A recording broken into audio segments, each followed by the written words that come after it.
In celebration of Black History Month, we are joined today by Calgary Hitmen forward London Hoilett. We're going to get to know him a little bit better and his hockey journey, and going to talk a little bit about this awesome jersey that he has on today. So, start things off, just tell us a little bit about how you got into the sport of hockey.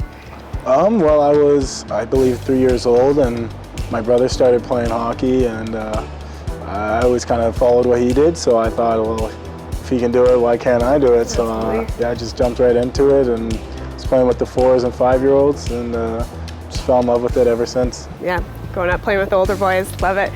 And now you play for the Calgary Hitmen. Your story is actually quite inspiring. You came to camp, you weren't drafted by the Hitmen, and you made the team. So tell us a little bit about how that happened for you. Yeah, I was undrafted, and you know, just try and push through it and keep working hard. So I mean, that's what I did, obviously, and I was fortunate to get an invite to camp, and yeah, I kind of came into camp just wanted to give it a shot, because why not, right? So yeah, I came into camp and made the team. Awesome. Guess, yeah, no, and you have become a bit of a fan favorite, scored the Teddy Bear Toss goal, scored some huge goals this season, having quite a good season yourself in your rookie season. So tell us a little bit about how the Hitmen season's going so far and how you've enjoyed playing in Calgary. Oh, it's been awesome. I mean, the city's great, and the fans are great. Also, like, the guys have been awesome. Like, I couldn't have asked for a better group of guys. Like, such a tight-knit group, and you know, they've done the best to support each other and in all our endeavors, and it's just been a blast. Honestly, I couldn't be more thankful for the year I've had. Yeah, and going back to your hockey journey a little bit, it is Black History Month, and we talk a lot about representation. Were there influences in your life growing up and players that you saw that looked like you, that you looked up to going through hockey? Oh yeah, definitely. I mean, that was huge. The Iginlas, the Dustin Bufflins, the Subans, like all of those guys, like they played a big role in feeling accepted when I was on that ice and when I put on the skates, and I felt like, if they could do it, obviously, like, it's possible, right? So absolutely. And you're wearing number 12. Iginla's name is on the back. Obviously a big influence. Now you're playing in Calgary, where he spent most of his career. What does somebody like Jarome, how does he influence hockey? It's huge. It makes the world of the difference. And I mean, just like as a little kid, like, you start to notice those differences, and especially because the sport is predominantly Caucasian, and I think as you grow older and as you're still a kid, I mean, you start to notice those differences, and to watch TV and see people that look like you and kind of represent for your culture is really cool, and it makes a hell of a difference. Yeah, we talk about influences in your life, and I recently found out that you had a connection to Paul Jerrard. Can you tell us a little bit about the relationship that you had with him? Yeah, he actually played against my dad back in the day when they played hockey and in the MJHL, and my mom got me in contact with him again, and he mentored me a little bit, and we had a long conversation about what my experience has been like as a black hockey player so far, and he gave me some pointers and some tips on how to embrace that and how to make it my strength and my superpower. And he was a very good mentor to have, and I'm super grateful that I met him. That's amazing. And finding those connections throughout hockey, oftentimes kids feel like they're alone, but it's really cool that you're finding connections with other generations that have played the game and been black individuals in the sport. So that's really cool. Getting to it, obviously we talked about it's Black History Month. When you think of Black History Month, what exactly does that mean to you? I mean, just bringing awareness and celebrating black excellence, and how much our community has gone through, and how much we've overcome, and it's really special. I mean, you can't really sum it up in a few words. There's a lot of history behind it, and it needs to be acknowledged. And I think with Black History Month, that's doing just that, and it's bringing awareness, and it's a great thing.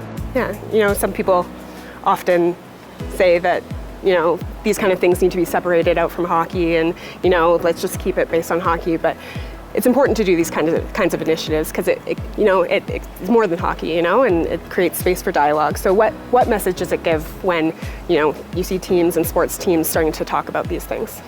Well, honestly, it's like it feels like they've got your back, and it feels like, I mean, the sport's becoming really, really inclusive, and it's really awesome to see, because you can you can go into the sport and you can be new. You can feel like you're accepted immediately by the community, and I think it's awesome, and it'll encourage more kids of color to want to play the sport.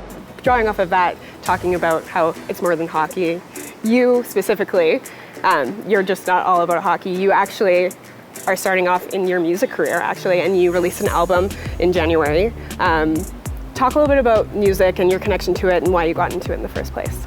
Well, yeah, I mean, I have a huge history with music. I always loved to play the piano, and I always loved to mess around with you know, DJ apps on my phone, whatever. And yeah, I kind of grew into like a little love for music and creating. And when I was, I think, grade 8, I decided to start recording my own music and writing my own songs, and so that's what I did. And then I got a job when I was in grade 9 and purchased some studio equipment, built a studio in my garage, and I remember the day my mom came in and to the garage and saw the whole studio set up, and she was like, "What is all this for?" And I was like, I'm launching my career. Exactly. Yeah. So yeah, it was pretty funny, and yeah, she's such a huge supporter in it, and she loves it, and so are all my friends and my teammates. It's pretty cool. Yeah, you talked about music as an outlet for you. Would you say, how is it balancing hockey and trying to stay in tune with one of your other passions? Obviously, yeah, it's going to be tough. I mean, tight schedules, and you know, you're on the road a lot. So, I mean, just using your time effectively, really. I'm in school too, so sometimes you got to know when it's time to put down the headphones and just get it out the way, kind of. And you know, if you get the things you need to get done, then you get some play time, and yeah, it's fun. What do you see for the future of hockey? What do you want to see going forward? Well, I'd love to see, obviously, more black players in the league, and more people representing, and I guess encouraging it. And I'm excited to see the new generation of kids playing. I mean, of all colors, really. I mean, maybe one day it's a 50-50 in the league, and that would be a dream. Honestly, I feel like that's like the most inclusive we could be, and it'd be awesome to see. Yeah, and just representation alone. We've mentioned a lot in this interview.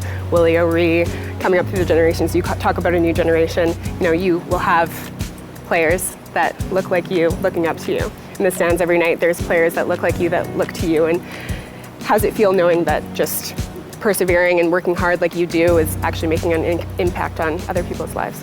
Well, it feels amazing, honestly. I mean, when I was younger, that was what drove me. I mean, having that little the mentorship and the leaders that you look up to as a kid, and I mean, to be in a position where I can maybe be that for somebody else is kind of surreal. Honestly, it's like it's a dream, and you know, I just hope to inspire and show people and show black kids that they can play the sport and just do what they want and do what they love and do it awesome. Yeah, amazing. And you're looking at this jersey. First thoughts when you saw it for the first time? Wow. They did a great job on this jersey, honestly. Yeah. It's really neat. Really neat. Yeah, it's very cool. He has his, you know, the accomplishments of Jarome Iginla, and you mentioned him as the influences that you had growing up was him, of course, and now you're sitting here and you're wearing it, and maybe one day you'll have a crest with all your accomplishments. But cool. Thank you so much for joining us today. I speak for everyone when I say we're excited to see where you go next, and keep on doing what you're doing. Thank you very much for having me. I appreciate it.